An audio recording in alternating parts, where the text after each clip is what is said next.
మాట్లాడింది కూడా అదే. డబ్బు డబ్బు డబ్బున్నోడు డబ్బు లేనోడు.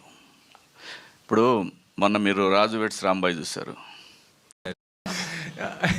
ఇందాక మాట్లాడుతూ చెప్పారు, రెండే రెండు కులాలు, ఒకటి ఉన్నోడు రెండోడు లేనోడు అయ్యే రెండు కులాలు అన్నారు.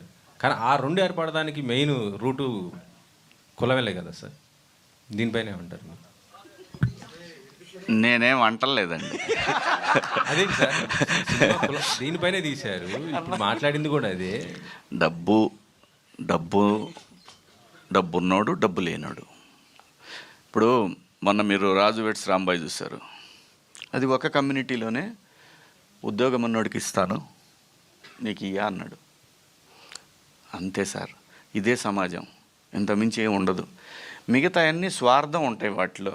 కొంతమంది నేను పలానా కమ్యూనిటీ అయితే నాకు ఒక సపోర్ట్ దొరుకుతుంది, ఇట్లా ఉంటుంది. సహజం, మనిషి సహజం. ఎవరు ఏం చెప్పినా కూడా బాత్రూమ్కి వెళ్ళినప్పుడు రియాలిటీ తెలుస్తుంది వాడికి. అద్దంలో చూసుకొని ఏది కరెక్టరా, ఇది ఇందాక నేను ఇలా ఉన్నాను, ఇవన్నీ ఉంటాయి. సో రెండే, డబ్బు ఉన్నాడు డబ్బు లేనాడు, అంతే. ఇంకా వేరే ఏం క్వశ్చనే లేదండి. ఇదే సినిమా, ఇదే జీవితం, ఇదే సమాజం, ఇదే దేశం. మరి ఎందుకు